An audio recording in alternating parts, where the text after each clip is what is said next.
छात्रों, आज इस अवधि में सुजान भगत गद्य भाग के बारे में जानकारी प्राप्त करेंगे। सुजान भगत इस गद्य के लेखक मुंशी प्रेमचंद। लेखक परिचय। उपन्यास सम्राट मुंशी प्रेमचंद का जन्म 31 जुलाई 1880 को काशी के निकट लमई नामक गांव में हुआ। ಮುನ್ಷಿ ಪ್ರೇಮಚಂದ್ ಇವರ ಜನ್ಮ ಕಾಶಿಯ ಸಮೀಪದಲ್ಲಿರುವಂತಹ ಒಂದು ಲಮಯಿ ಎಂಬ ಊರಿನಲ್ಲಿ ಇವರ ಜನ್ಮವಾಯಿತು। आपके पिता का नाम अजब राय तथा माता का नाम आनंदी था। ಇವರ ತಂದೆ ತಾಯಿ ಹೆಸರು ಅಜಬ್ ರಾಯ್, ತಾಯಿ ಹೆಸರು आनंदी देवी ಅಂತ। आपका जीवन बहुत ही संघर्षपूर्ण रहा। मुंशी प्रेमचंद उसका जीवन संघर्षपूर्ण रहा, कष्टदायकवाಯಿತು ಇವರ ಜೀವನ। आपने घर पर ही पढ़कर इंटरमीडिएट एवं BA की परीक्षा उत्तीर्ण की। ಕಷ್ಟದಲ್ಲೇ ಇವರು ಓದಿ ಶಿಕ್ಷಣವನ್ನು ಪಡೆದರೆ BA ಪದವಿ ತನಕ ಶಿಕ್ಷಣವನ್ನು ಇವರು ಪಡೆದರು। आप पहले नवाब राय के नाम से उर्दू में लिखते थे। ಮೊದಲು ಇವರು ನವಾಬ್ ರಾಯ್ ಎಂಬ ಹೆಸರಿನಿಂದ ಉರ್ದುವಿನಲ್ಲಿ ಅನೇಕ ಲೇಖನಗಳನ್ನು ಕೃತಿಗಳನ್ನು ಬರೆಯುತ್ತಿದ್ದರು। ನಂತರ ಇವರು बाद में प्रेमचंद के नाम से हिंदी में लिखने लगे। ಪ್ರೇಮಚಂದ್ ಎಂಬ ಹೆಸರಿನಿಂದ ಹಿಂದಿಯಲ್ಲಿ ಇವರು ಲೇಖನಗಳನ್ನು ಬರೆಯಲಿಕ್ಕೆ ಶುರು ಮಾಡ್ತಾರೆ। आपने हिंदी में लगभग 300 कहानियां लिखी है। ಸುಮಾರು लगभग ಅಂದರೆ ಸುಮಾರು 300 ಕಹಾನಿಗಳನ್ನು ಇವರು ಹಿಂದಿಯಲ್ಲಿ ಬರೆದಿದ್ದಾರೆ मुंशी प्रेमचंद। मानस सरोवर में 8 भागों में संकलित है। ಇವೆಲ್ಲ ಮಾನಸ ಸರೋವರ 8ನೇ ಅಧ್ಯಾಯದಲ್ಲಿ ನಮಗೆ ಇವೆಲ್ಲ ದೊರಕುತ್ತವೆ। आपकी कहानियां आदर्शों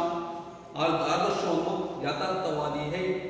आपकी शैली में सरलता, सजीवता एवं प्रभावोत्पादकता है। ಇವರ ಶೈಲಿ ಸರಳವಾಗಿದೆ, ಪ್ರತಿಯೊಬ್ಬರು ಕೂಡ ಅರ್ಥ ಮಾಡಬಹುದು। बहुत आसान है, सभी समझ सकता है, सरलता है, सजीवता एवं प्रभावोत्पादकता है। मुहावरेदार भाषा को प्रयोग आपकी विशेषता है। ಇವರ ಭಾಷೆ ಮುಹಾವರೇದಾರ್ ಎಂಬ ಭಾಷೆಯ ಪ್ರಯೋಗವನ್ನು ಇವರು ಮಾಡಿದ್ದಾರೆ। 8 अक्टूबर 1947 आपका स्वर्गवास हुआ। 8 अक्टोबर 1936ರಲ್ಲಿ ಇವರು ಮರಣವನ್ನು ಹೊಂದುತ್ತಾರೆ ಮುನ್ಷಿ ಪ್ರೇಮಚಂದ್। ಇಷ್ಟು ಲೇಖಕರ ಪರಿಚಯ। ಅವರು मुंशी प्रेमचंद अनेक उपन्यास लिखा है। बहुत उपन्यास लिखने से उसको उपन्यास सम्राट भी कहा है।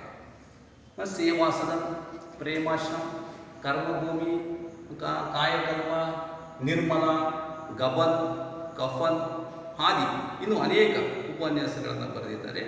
उसके ಅಷ್ಟೇ ಅಲ್ಲ, ಅನೇಕ ನಾಟಕಗಳನ್ನು ಕೂಡ ಇವರು ಬರೆದಿದ್ದಾರೆ। करबला, संग्राम, प्रेम की वेदी आदि नाटकों को भी लिखा है। उसके अलावा ನಾಟಕಗಳು ಅಷ್ಟೇ ಅಲ್ಲದೆ ಅನೇಕ ನಿಬಂಧಗಳನ್ನು ಕೂಡ ಇವರು ರಚನೆ ಮಾಡಿದ್ದಾರೆ। ಸಾಹಿತ್ಯಿಕ ಉದ್ದೇಶ, ಸ್ವರಾಜ್ಯಕ್ಕೆ ಕಾಯ್ದೆ, ಕುಚ್ ವಿಚಾರ ಆದಿ ಅದೇ ಇನ್ನೂ ಅನೇಕ ನಿಬಂಧಗಳನ್ನು ಕೂಡ ಇವರು ಬರೆದಿದ್ದಾರೆ। प्रमुख रूप में मुंशी प्रेमचंद सुजान भगत इस गद्य भाग में, इस कहानी संग्रह में जीवन के परिवेश के संबंधित है। ಅಂದರೆ ಜೀವನ ಪರಿವೇಶದ ಸಂಬಂಧವನ್ನು ಇಲ್ಲಿ ಹೇಳಲಾಗ್ತಾ ಇದೆ। ग्रामीण जीवन का एक विचार व्यक्त किया है। किसान सुजान ने सुजान भगत बनने के बाद गांव में उसकी प्रतिष्ठा बढ़ जाती है। देखिए, किसान ರೈತ, ಸುಜಾನ್ ಅಥವಾ ರೈತನಾದವನು ಭಕ್ತನಾಗಿ ಮಾಡ್ತಾನೆ। ಭಗತ್ ಮತ್ತೊಬ್ಬ ಭಕ್ತನಾಗಿ ಮಾರ್ಪಡ್ತಾನೆ, ಸಮಾಜದಲ್ಲಿ ಗೌರವವನ್ನು ಪಡಿತಾನೆ, ಊರಿನಲ್ಲಿ ಗೌರವವನ್ನು ಪಡಿತಾನೆ। गांव में उसकी प्रतिष्ठा बढ़ जाती प्रतिष्ठೆ ಹೆಚ್ಚಿಗೆ ಆಗುತ್ತೆ। लेकिन आपने ही घर में उसका अनादर होता है।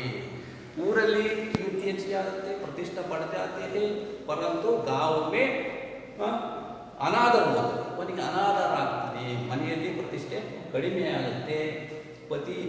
पत्नी और बेटों से उसको निकृष्ट से देखते बाद में आता है पढ़ना। पुत्र और पति द्वारा उपेक्षित भगत अत्यधिक परिश्रम कर ऐसी सफल फसल उगाता है कि बकारे में अनाज रखने को जगह नहीं मिलती। पत्नी और दोनों बेटों सुजान भगत का अधिकार छीन लेता है. अधिकारವನ್ನು ಕಿತ್ಕೊಳ್ತಾ ಮನೆಯಲ್ಲಿ ಹಂತವಾಗಿ दिन घटते उसको अधिकार को छीन लिया. ದಿನ ಕಳೀತಾ ಸುಜಾನ್ ಭಗತನ अधिकारವನ್ನು कसिದುಕೊಂಡು हिरिय मग बोला और अपना पत्नी बुलाकी और दूसरा बेटा शंकर उसका अधिकार को छीन लिया. अधिकारವನ್ನು ಕಿತ್ಕೊಂತಾರೆ. बाद में अधिकार को खुद प्राप्त करने के लिए काम करता है. ಮತ್ತೆ ಅಧಿಕಾರವನ್ನು ಪಡಿಬೇಕು ಅಂತ ಕೆಲಸವನ್ನು ಮಾಡಿ ನಂತರ ಮತ್ತೆ ಅಧಿಕಾರವನ್ನು ಸುಜಾನ್ ಭಗತ್ ಪಡೆಯೋದನ್ನು ನಾವು ಕಾಣ್ತೀವಿ. जगह नहीं मिलती इसलिए परिश्रम से काम करता है सुजान भगत. बहुत फसल खाता है, ಒಂದು अधिकार प्राप्त करता है. ಹೆಚ್ಚಿನ ಫಸಲು ಬರುತ್ತೆ. ಜಾಗ ಮನೆಯ ಸಾಕೋದಿಲ್ಲ. ಅನಾಜ್ ಅಂದರೆ ದವಸ ಧಾನ್ಯಗಳನ್ನು ಬೆಳೆದ್ರಿಂದ ಅವನ್ನ ಇಡಲಿಕ್ಕೆ ಜಾಗ ಸಾಕೋದಿಲ್ಲ. ಬಖಾರಿ का मतलब ಅನಾಜ್ भरने का भंडार. ಅನಾಜ್ ದವಸ ಧಾನ್ಯ ತುಂಬುವಂಥ उग्राण में ಸಾಕೋದಿಲ್ಲ. ಅಷ್ಟು ದವಸ ಧಾನ್ಯವನ್ನು ಬೆಳೀತಾನೆ. इस तरह वो अपना खोया हुआ अधिकार फिर प्राप्त करता. ಈ ತರವಾಗಿ ಕಳೆದುಕೊಂಡ ಅಧಿಕಾರವನ್ನು ಕಳೆದುಕೊಂಡ ಅಧಿಕಾರವನ್ನು ಫಿರ್ ಪ್ರಾಪ್ತಿ ಮತ್ತೆ ಪುನಃ ಪಡೆಯುವುದನ್ನು ನಾವು ಇದರಲ್ಲಿ ಕಾಣ್ತೀವಿ. ಪ್ರಮುಖ ಉದ್ದೇಶ ಏನಪ್ಪ ಅಂದರೆ ಈ ಕಹಾನಿಯ ಕಠಿಣ ಪರಿಶ್ರಮ करने से ही मानव को धन दौलत. ಯಾವುದೇ ಒಬ್ಬ ವ್ಯಕ್ತಿ ಕಠಿಣ ಪರಿಶ್ರಮ ಪಡೋದ್ರಿಂದ ಕಷ್ಟಪಡುವುದರಿಂದ ಸಮಾಜದಲ್ಲಿ ಧನ ದೌಲತ್ ಹಣವನ್ನು ಪಡಿಬೋದು, ಯಶಸ್ಸನ್ನು ಪಡಿಬೋದು, ಕೀರ್ತಿಯನ್ನು ಪಡಿಬೋದು, ಮಾನ ಮರ್ಯಾದೆಯನ್ನು ಪಡಿಬೋದು, ಆದಿ ಪ್ರಾಪ್ತ ಹೋತಿ. ಇವನ್ನೆಲ್ಲ ಕೂಡ ನಾವು ಪಡಿಬೋದು ಶ್ರಮ ಪಡೋದ್ರಿಂದ. यह संदेश विद्यार्थियों को देते हुए इस कहानी का चयन किया गया है. ಈ ಸಂದೇಶವನ್ನು ಶ್ರಮದ महत्व बारे में इसमें बताया. विद्यार्थियों को जानकारी देने के लिए इस गद्य को चयन किया गया. ಈ ಗದ್ಯವನ್ನು ಆಯ್ದುಕೊಳ್ಳಲಾಗಿದೆ. देखिए सीधे साधे किसान धन आते तो ही दर और कीर्ति की ओर झुकते. ಯಾವುದೇ ಒಬ್ಬ ರೈತನಿಗೆ, ಕಿಸಾನ್ ಅಂದರೆ ರೈತನಿಗೆ ನೇರವಾಗಿ ಹಣ ದೊರಕಿದಾಗ ಅವನು ದಾನ ಧರ್ಮದ ಕಡೆ ವಾಲ್ತಾನೆ ಎಂಬುದನ್ನು ಹೇಳೋದು ಕಾಣ್ತೀವಿ. ಚುಕತೆ ಅಂದರೆ ವಾಲುತ್ತಾನೆ. विद्या समाज की बांधी वे पहले अपने भोग विलास की ओर नहीं दौड़ते. सुजान की खेती में कई साल से कंचन बरस रहा था. देखिए सुजान मुश्किल से खेत में काम करता है, इसलिए 3 साल लगातार फसल उगलता है. मेहनत से काम करता है. मेहनत मतलब परिश्रम. मेहनत गांव के सभी किसान करते थे, पर सुजान के चंद्रमा बली थे. ऊसर में भी दाल चीट आता है, कुछ ना कुछ पैदा हो जाता था. 3 वर्ष लगातार रोग लगा दी गई. उधर गुड़ का भाव तेज था. ಕಂಟಿನ್ಯೂಸ್ ಒಂದೇ ಸಮನೆ 3 ವರ್ಷ ಪರಿಶ್ರಮ ಪಟ್ಟಿದ್ರಿಂದ ಸುಜಾನ್ ಭಗತ್ತು ಕಬ್ಬನ್ನು ಬೆಳೀತು ಹೊಲದಲ್ಲಿ. ಆ ಸಂದರ್ಭದಲ್ಲಿ ಬೆಲ್ಲದ ಬೆಲೆ ಹೆಚ್ಚಿಗೆ ಇರುತ್ತೆ. ಉದರ್ ಗೂಡ್ ಕಾ ಭಾವ ತೇಜ್ था. ಗೂಡ್ ಅಂದರೆ ಬೆಲ್ಲದ ಮೌಲ್ಯ ಹೆಚ್ಚಿಗೆ, ತೇಜ್ ಅಂದರೆ ಹೆಚ್ಚಿಗೆ ಇತ್ತು. ಕೋಯಿ 2-2.5 ಹಜಾರ್ ಆತ್ಮೆ ಆಗಯೇ. 2,000 ಹಣ ಸಿಗುತ್ತಿದ್ದರಿಂದ ಹೆಚ್ಚಿಗೆ ಮೌಲ್ಯ ಇರೋದ್ರಿಂದ 2-2.5 ಹಜಾರ್ ಆತ್ಮೆ ಮಿಲಿ ಕೈಗೆ ಹಣ ಸಿಗುತ್ತೆ. ಬಸ್ ಚಿತ್ತ ಕಿ ವೃತ್ತಿ ಧರ್ಮ ಕಿ ಓರ್ झुक पड़ी. ನಂತರ ದಾನ ಧರ್ಮ ಮಾಡಲಿಕ್ಕೆ ಹಣ ಸಿಗುತ್ತೆ. इस तरह किसान भक्त बनता है. बाद में दिन बीतते बीते भक्त बनता है. झुक पड़ी. साधु संतों का आदर सत्कार होने लगा. ಸಾಧು ಸಂತರಿಗೆ ಆ ಸತ್ಕಾರ ಮಾಡುವುದು, ಅವರಿಗೆ ಉಳಿಲಿಕ್ಕೆ ಜಾಗವನ್ನು ಕೊಡುವುದು. अपने चौपाल में टहलने के लिए जगह देता है. द्वार पर धूनी जलने लगी. तने मನೆಯ ಮುಂದೆ ಅಗ್ನಿಕುಂಡಗಳನ್ನು ಉರಿಸಲಿಕ್ಕೆ ಶುರು ಮಾಡ್ತಾರೆ. धूनी का मतलब अग्निकुंड. जलने लगी. कानून वो इलाके में आते तो सुजान मातों के चौपाल में टहलते. देखिए ಕಾನೂನು ಇಲಾಖೆ ಅಧಿಕಾರಿಗಳಿರ್ಬೋದು ಸುಜಾನ್ ಭಗತನ ಚೌಪಾಲ್ ಅಂದರೆ ಅಂಗಳದಲ್ಲಿ ಬಂದು ಉಳಿತಾ ಇದ್ರು. ಅವರಿಗೆಲ್ಲ ಉಳಿಲಿಕ್ಕೆ ಜಾಗವನ್ನು ಕೊಡ್ತಾ ಇದ್ರು. ಸುಜಾನ್ ಭಗತ್ ಚೌಪಾಲ್ में टहलते. हल्के की हेड कांस्टेबल, ಪೊಲೀಸ್ ಇಲಾಖೆಯ ಹೆಡ್ ಕಾನ್ಸ್ಟೇಬಲ್ ಬಂದು ಉಳಿತಾ ಇದ್ರು. ಶಿಕ್ಷಾ ವಿಭಾಗ के अफसर एक ना एक उस चौपाल में पड़ा ही रहा था. ಒಬ್ಬರಲ್ಲ ಒಬ್ಬರು ಬಂದು ಸುಜಾನ್ ಭಗತನ ಅಂಗಳದಲ್ಲಿ ಉಳಿತಾ ಇದ್ರು. ಅವರಿಗೆಲ್ಲ ಉಳಿಲಿಕ್ಕೆ ವ್ಯವಸ್ಥೆಯನ್ನು ಮಾಡಿದ್ರು, ಸೇವೆಯನ್ನು ಮಾಡ್ತಾ ಇದ್ರು. ಕಾನೂನು ಇಲಾಖಾ ಅಧಿಕಾರಿ, ಪೊಲೀಸ್ अफसर, शिक्षण विभाग का अफसर, सभी लोग सुजान भगत के घर में आकर ठहरते थे, उसको मदद। माँ तो मारे खुशी के पूरे ना समाज, देखिए सभी लोग आने से उसको खुशी होता था मन में, उसको मदद करने से खुशी होता था मन में। धन्यवाद। उसके द्वार पर अब इतने बड़े बड़े हाकिम आकर ठहरते थे। देखिए अधिकारी, ಬಡೇ ಬಡೇ ಹಾಕಿಮ್ ಅಂದರೆ ದೊಡ್ಡ ದೊಡ್ಡ ಅಧಿಕಾರಿಗಳು ಕೂಡ ಬಂದು ಅವ್ರ ಮನೆಯಲ್ಲಿ ಉಳಿತಾ ಇದ್ರು. जिन हाकिमों में सामने उसका मुँह खुलता था, उन्हीं की अब वो महतो करते जबान सूखती थी, कभी कभी भजन भाव हो जाता। ಅಷ್ಟೇ ಅಲ್ಲ, ತನ್ನ ಮನೆಯಲ್ಲಿ ಭಜನೆಗಳನ್ನು ಏರ್ಪಾಡು ಮಾಡ್ತಾರೆ. ಮನೆಯಲ್ಲಿ ಅಧಿಕಾರಿಗಳು ಬಂದು ಉಳಿತಾ ಇದ್ದಾರೆ, ಸಾಧು ಸಂತೋं जगह देता और भजन भाव हर दिन चलते थे. ಭಜನೆಗಳನ್ನು ಕೂಡ ಏರ್ಪಡಿಸ್ತಾ ಇದ್ರು. ಏಕ महात्मा ने दौड़ अच्छा देख तो गाँव में उसका जमीन दिया, गांजे और चरस की बरस उड़ने लगी. एक ढोलक आई, जमींदार मांग गई. हाकिम चलते, कभी महात्मा लोग किसान दो दूध घी से या मतलब उसे रोटी और साग चाहिए. सभी को अच्छी तरह खाना पकाकर उसको खाने के लिए खिलाते. ಅಡುಗೆಯನ್ನು ಮಾಡಿಸ್ಕೊಳ್ಳಿ, ಅಡುಗೆಯನ್ನು ಮಾಡಿಸ್ಕೊಂಡು ಬಂದಂಥ ಅಧಿಕಾರಿಗಳಿಗೆಲ್ಲ ಸುಜಾನ್ ಭಗತ್ ಬಡಿಸ್ತಾರೆ. सुजान की नम्रता का अब वार पार ना था, उसके सामने सिर झुकने रहा था. कहीं लोग यह ना कहने लगे कि धन पाकर इसे घमंड हो गया है. गांव के लोग बातचीत करते थे सुजान भगत के बारे में, उसके पास ज़्यादा पैसा है, ಹೆಚ್ಚಿ ಹಣ ಇದೆ, ಹಂಗಾಗಿ ಇವರು ಸೇವೆಯನ್ನು ಮಾಡ್ತಾ ಇದ್ದಾರೆ. ಊರಲ್ಲಿ ಸಾಧು ಸಂತರಿಗೆ ಸೇವೆಯನ್ನು ಮಾಡ್ತಾ ಇದ್ದಾರೆ. ಸಭಿ ಕೋ ಟಹರ್ನೆ के लिए जगह दे रहा, ಎಲ್ಲರಿಗೂ ಕೂಡ ಬಂದವಂಥವ್ರಿಗೆ ಉಳಿಲಿಕ್ಕೆ ಜಾಗ, ಊಟದ ವ್ಯವಸ್ಥೆ ಎಲ್ಲ ಮಾಡ್ತಾ ಇದ್ದಾರೆ. ಜನ ಮಾತಾಡೋದು, ಲೋಕ ಬಾತಚೀತ್ करते थे. गांव के कुल 3 कुएं थे. ಅಷ್ಟೇ ಅಲ್ಲ, ಊರಲ್ಲಿ 3 ಬಾವಿಗಳು, कुएं थे.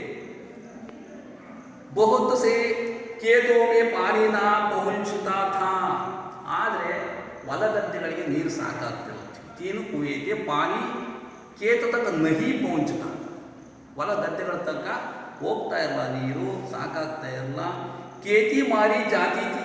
सुजान ने एक पक्का कुआ बनवा दिया.